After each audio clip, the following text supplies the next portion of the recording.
Hello बच्चों, आज हम पढ़ रहे हैं क्लास 10 चैप्टर 4। 3 चैप्टर हम कंप्लीट कर चुके हैं। संस्कृत में चतुर्थ पाठ है जिसका नाम है जृंभस्वः सिंह दंतास्ते गणिष्ये।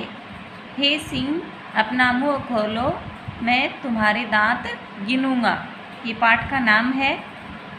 ये जो कहानी है ये अभिज्ञान शाकुंतलम नाटक का एक हिस्सा लिया गया है। यहाँ पर जो राजा दुष्यंत और शकुंतला का पुत्र जो सर्वदमन है उसके बारे में लिखा गया है।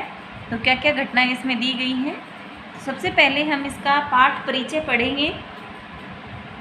पाठ परिचय पढ़ने से पहले जिन बच्चों ने अभी तक मेरा चैनल लाइक और सब्सक्राइब नहीं किया है तो प्लीज़ मेरा चैनल और लाइक सब्सक्राइब कीजिए।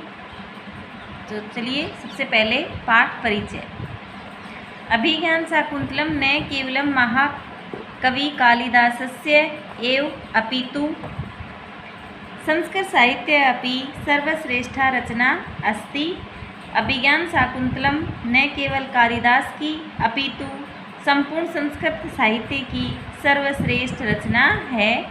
यथा च केनापि कविना कथितम्, जैसा कि किसी कवि ने कहा है, काव्येषु नाटकम रम्यम तत्र रम्या शकुंतला।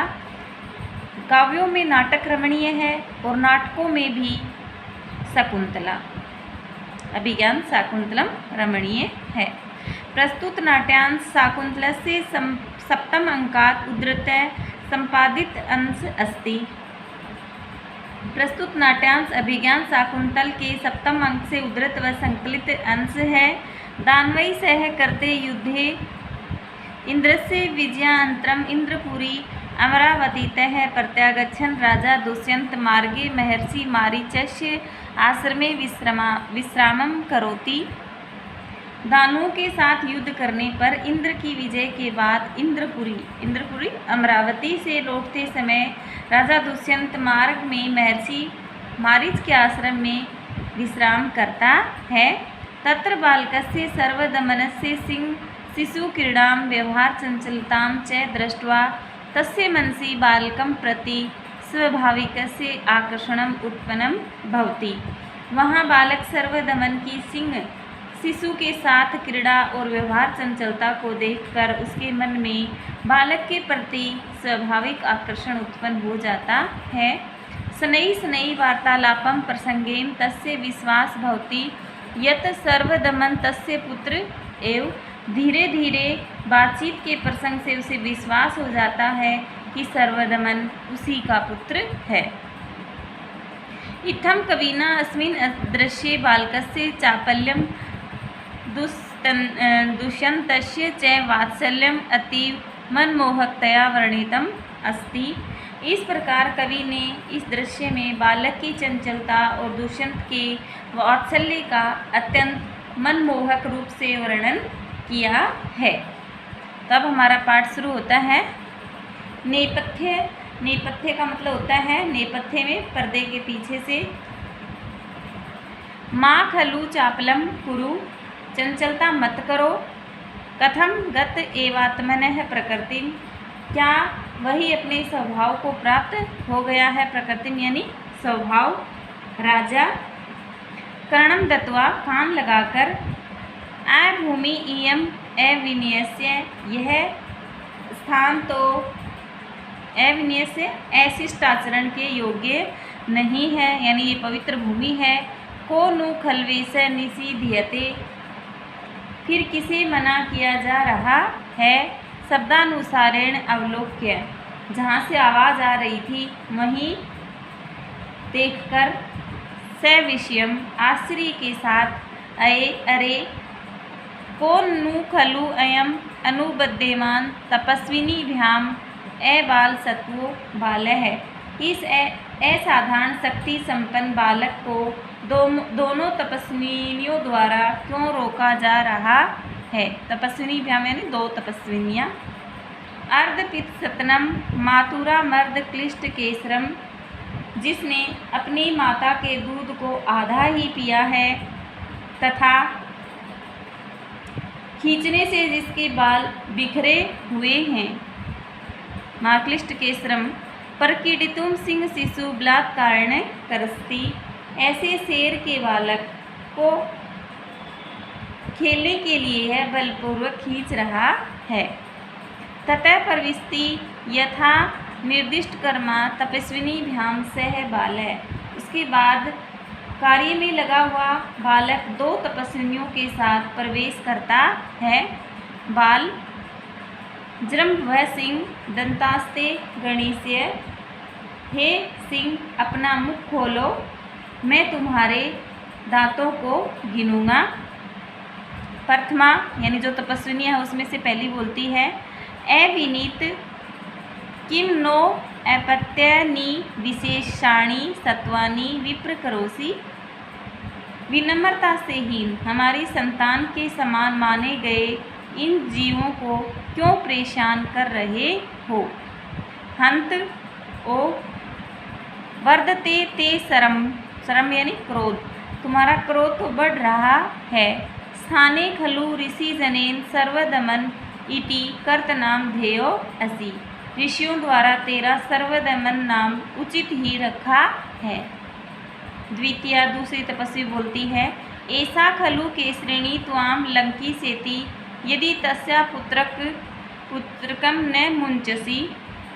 यह शेरनी अवश्य ही तुझ पर आक्रमण कर देगी यदि तुम उसके बच्चे को नहीं छोड़ते हो। मुच धातु मुच माने छोड़ना।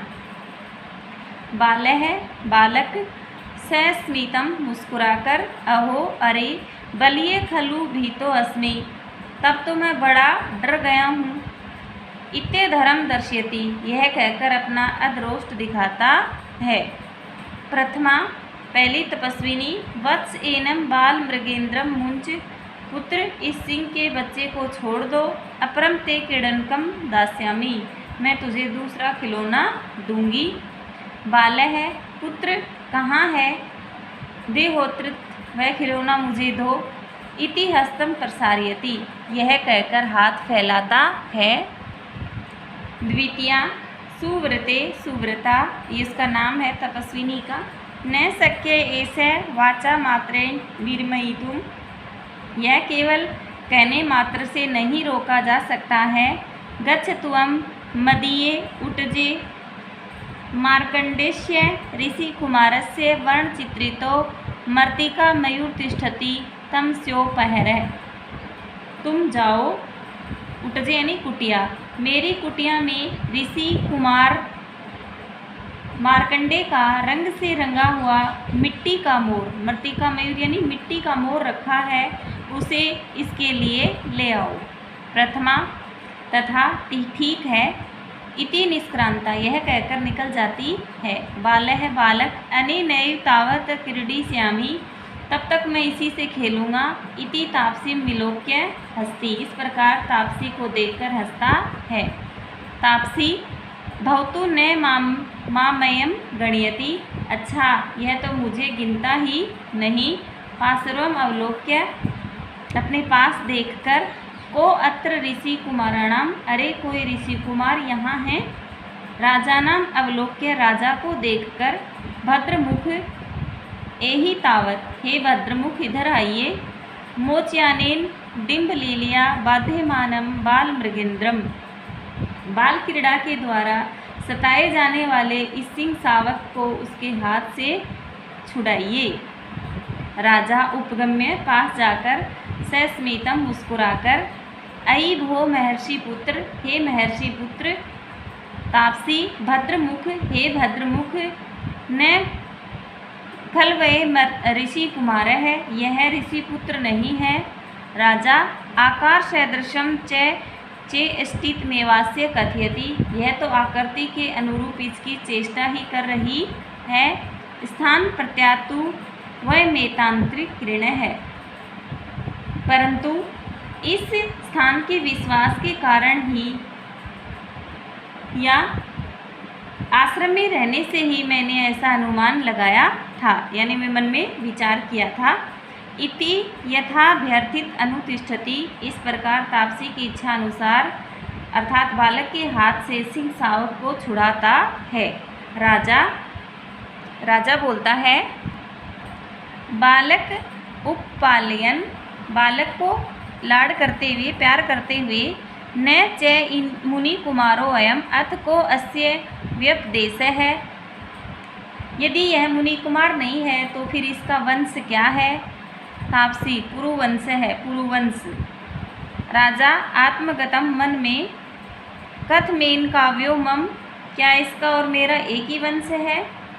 प्रकाशम, प्रकट में, न पुनरात्मगत्या मानुषाणामेष विषय, किंतु यह स्थान मनुष्यों को अपनी शक्ति से प्राप्त नहीं हो सकता। तापसी, यथा भद्रमुखो भणति, भद्रमुख आप ठीक कहते हैं। अप्सरः संबोधनाय जनन अत्र देवगुरोस्त पौने परशुता, किंतु अप्सरा अर्थात मेनका के संबंध से इसकी माता ने इस देवगुरु मारीच के आश्रम में इस बालक को जन्म दिया है। प्रसूता यानी उत्पन्न करना, जन्म देना। राजा अपवार्य, एक और मुँह करके, हंत, ओहो, द्वितीय मिदम सा जननम, यह एक दूसरी आशाप्रद बात है। प्रकाशम, प्रकट में, अथ सा तत्र भवती किम साख्यस्य राजऋषि पत्नी, अच्छा तो वह श्रीमती किस नाम की राज ऋषि की पत्नी है? तापसी, कस्तस्य धर्मदार परित्यागिनो नाम संकीर्तितुम चिंतिष्यति, अपनी धर्मपत्नी का परित्याग करने वाले उस राजा का नाम उच्चारण करने के लिए भी कौन सोचेगा, यानी कौन बताने की इच्छा रखेगा? राजा स्वमतम, मन ही मन, इयम खलु कथा मावेव लक्ष्य करोति, यह कहानी वस्तुतः मुझे ही लक्ष्य करती है। यदि ताव 10 से शिशो मातरम नामत पृछामि, तो अब मैं इस बालक की माता का नाम ही पूछूं। अथवा अनार्य है, परदार व्यवहार है, अथवा पर स्त्री के विषय में बातचीत करना अशिष्ट व्यवहार है। परविश्य मरण मयूर हस्ता, मिट्टी का मोर हाथ में लिए हुए वह तपस्वी प्रवेश करती है। तापसी, सर्वदमन शकुंतला लावण्यम प्रेक्षेव्य, हे सर्वदमन, शकुंत का लावण्य देखो, ये उस पक्षी का नाम है जो मिट्टी का मोर, उसका देखो। बाल्य है, सदृष्टिम इक्षिपेपम, इधर उधर देखता हुआ, पुत्र वा मम माता, कहाँ है मेरी माता? उभे, दोनों। तापसी, नाम सादर्शेन वंचितो मात्र वत्सल, नाम की समानता के कारण माता से अधिक मोह रखने वाला यह बालक धोखे में पड़ गया, यानी नाम उस पक्षी का लिया लेकिन वो अपनी माता के बारे में सोच रहा है। द्वितीया, दूसरी। तापसी, वत्स, अस्य मर्तिका मयूरस्य रम्यत्वम पश्येति भणितो असि, पुत्र मैंने तुमसे कहा था कि इस मिट्टी के मोर की रमणीयता को देखो, सुंदरता को देखो। राजा आत्मगतम, मन में, किम वा शकुंतलेस्त्य मातुराख्या, क्या इसकी माता का नाम शकुंतला है? संति पुनर्नाम ध्येय से आदर्शानी, किंतु नाम में भी तो समानताएं होती हैं, अर्थात एक ही नाम वाले कई लोग होते हैं। बाल्य है, बालक। माता है, माता। रोजते में ऐसे भद्र मयूर है, यह सुंदर मोर मुझे अच्छा लग रहा है। इति क्रीडनकम मादते, यह कहकर खिलौना ले लेता है। प्रथमा, पहली। तापसी, विलोक्य, देखकर, स्व उद्वेगम, घबराहट के साथ, अहो, अरे, रक्षा करंडमस्य मणिबंधे न दर्श्यते, इसकी कलाई पर जो मणिबंध स्थान है, रक्षा सूत्र दिखाई नहीं दे रहा। राजा अल्मा वेगेन, घबराइए मत, घबराइए नहीं। नंदीवदमस्य सिंह सावक किम वरदात परिभ्रष्टम, इसके द्वारा सिंह के सावक को खींचने से यह यहाँ गिरा पड़ा था। इटा दातुम इच्छति, यह कहकर उठाना चाहता है। उभे, दोनों। तापसी, माँ खलवेद अवलंब्य, इसे मत उठाइए। कथम, क्या, क्यों या कैसे? गृहीत मनेन, इन्होंने तो उठा ही लिया। इति विस्मयाद परस्पर अवलोक्यत, इस प्रकार आश्चर्य से एक दूसरे को देखती हैं। राजा किमर्थम प्रतिषिधास्मः है, तो आपने हमें किस लिए उठाने से रोका। प्रथमा शृणोतु महाराज, सुनिए महाराज। ऐसा अपराजिता नाम औषधिरस्य जात क्रम समय भगवता मारीचेन दत्ता। यह अपराजिता नाम की औषधि इस बालक के जात क्रम के समय भगवान मारीच ने दी थी। एताम किल माता पित्रा आत्मने च वर्जित्वा अपरो भूमिपतिताम न गृहाति। इस औषधि को माता पिता और अपने आप को छोड़कर अन्य कोई व्यक्ति भूमि पर गिरी हुई को नहीं उठाता है। राजा अथ गृहाति, अगर उठा लेता है तो। प्रथमा पहली तापसी, तत्सतम सर्पो भूत्वा दस्ती, तब यह सर्प बनकर उसे काट लेती है, डस लेती है। राजा भवतीभ्याम कदाचित दस्या प्रत्यक्षीकर्ता विकीर्या, क्या आप दोनों ने कभी इसका इस प्रकार का विकार देखा है, यानी सर्प बन के डसते हुए देखा है। दोनों तापसी, अनेकस है, अनेक बार। राजा सहर्षम आत्मगतम, हर्षपूर्वक अपने मन में, कथमेव संपूर्णम अपि मे मनोरथम न अभिनंदामि, तो फिर क्यों न मैं अपने पूर्ण हुए भी इस मनोरथ को अभिनंदित ना करूं। अर्थात अब तो मुझे इस बालक को अपना पुत्र जानकर प्रेम करना चाहिए। इति बालम परिस्वज्जते, यह कहकर बालक का आलिंगन करता है। बालः मुंच माम, मुझे छोड़ दो। यान मातु सकाशम गमिष्यामि, मैं अपनी माता के पास जाऊंगा। राजा पुत्रक, हे पुत्र, मया सहैव मात्रम अभिनंदयसि, मेरे साथ ही चलकर अपनी माता का अभिनंदन करोगे। बालक मम खलु तातो दुष्यंत, मेरे पिता तो दुष्यंत हैं, न तुम नहीं। राजा सस्मितम, मुस्कुराकर, ऐसा विवाद एवं प्रत्यायति, यह विवाद ही मुझे विश्वास दिलाता है। यानी राजा दुष्यंत को अब पूरा भरोसा हो गया था कि उन्हीं का बेटा है और वो मन ही मन फिर खुश होते हैं। तो ये अभिज्ञान शाकुंतलम नाटक का एक छोटा सा नाटक का एक हिस्सा लिया गया है, तो बहुत ही अच्छा है। अगर आपने इसको ध्यान से पढ़ा है तो आपको ज़रूर समझ में आया होगा। तो अगले वीडियो में हम इसकी प्रश्न अभ्यास पढ़ेंगे। तब तक के लिए जय हिंद, जय भारत।